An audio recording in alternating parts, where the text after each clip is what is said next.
Hi, this is Dr. Mark Hitchcock. I want to welcome you to Marking the End Times. This is a show that's designed to help you understand the times we're living in from a biblical perspective.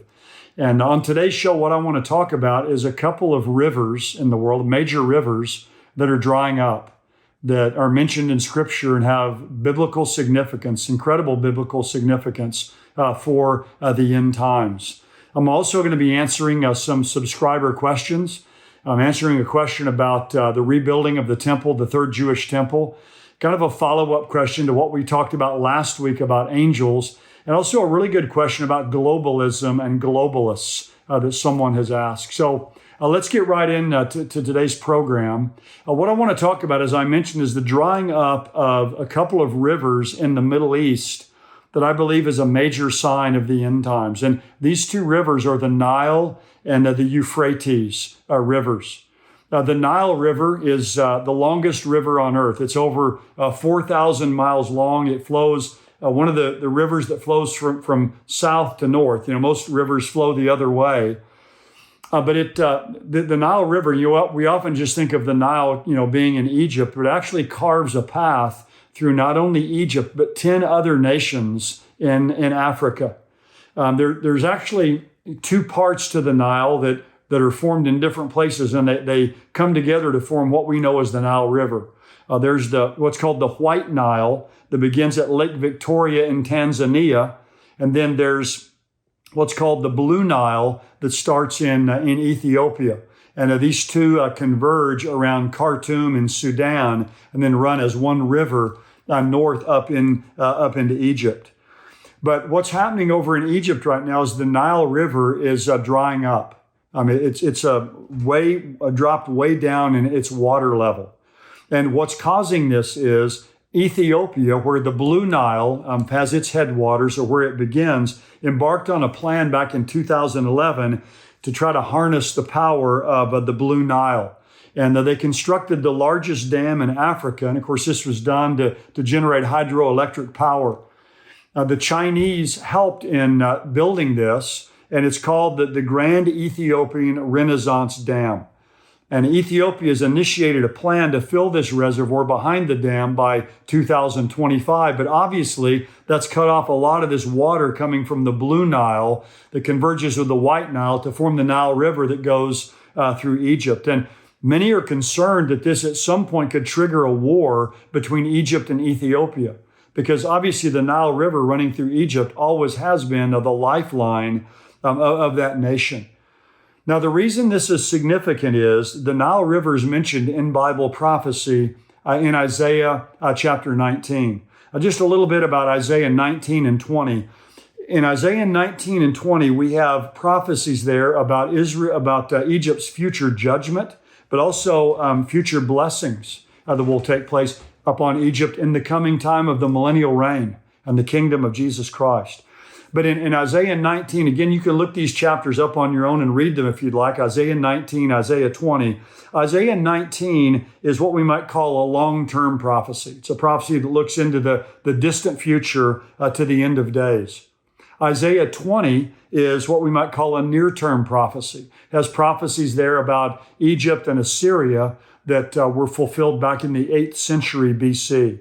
But let me read a little bit in Isaiah 19. Again, this is that longer-term prophecy that looks to the end of days for Egypt. And the prophet Isaiah here foretells a time of divine judgment that's going to fall upon Egypt in the last days.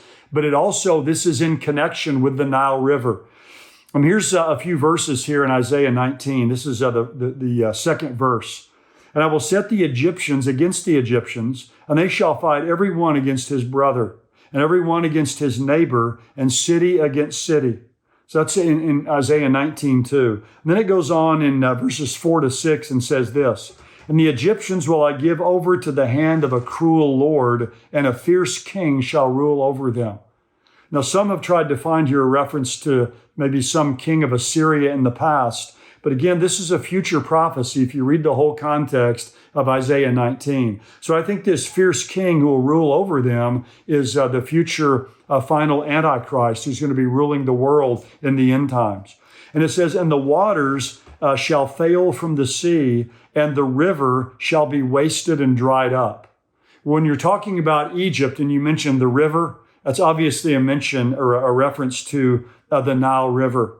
And it says, and they shall turn the rivers far away. We don't know who the they is here. Again, it could be the Ethiopians that we see today building this dam. They shall turn the rivers far away, and the brooks of defense shall be emptied and dried up. The fishers shall also mourn, neither shall there be any work for Egypt. In that day it, that is Egypt, shall be afraid and fear because of the shaking of the hand of the Lord. So it says here that they will turn the rivers far away. This is talking about in the end times in Egypt. The Nile River is going to begin to dry up. And so Isaiah here is revealing a very sobering future about Israel, or about Egypt. And it's fascinating here. It could be that God is using Ethiopia's new dam here to turn the rivers away, kind of to begin this judgment that I think will ultimately find its fruition in the time of the tribulation period. So that's some interesting events with the drying up of the Nile River in Egypt. But there's another well-known river in the world, the Euphrates River. The Euphrates River is part of what's called Mesopotamia. Mesopotamia means the land between the rivers. And of course, the two rivers there are the Tigris and the Euphrates rivers. These are four of the rivers mentioned all the way back in Genesis chapter 2 that flowed out of one river, out of the Garden of Eden. So this is the cradle of civilization in the Tigris-Euphrates River Valley. The Tigris River is a river that's about 900 miles long, mainly in Iraq, and it's drying up. The Euphrates River, though, is about 1,700 miles long, and it is drying up as well. This kind of came on my radar initially. Back in 2009, there was an article in the New York Times that was talking about the Euphrates River drying up. That in Turkey, they built a dam there. They've dammed up a lot of these headwaters, and so the water coming into the Euphrates is decreasing. And in an article in the New York Times, of all places, they made a connection between the drying up of this river and the prophecy in the book of Revelation about the Euphrates River drying up. But some experts are saying that both rivers, the Tigris and the Euphrates, could go dry by the year 2040. So we're talking about 18 years from now. The Euphrates River right now is about a third of its average over the past century. But the Euphrates River is mentioned twice in the book of Revelation.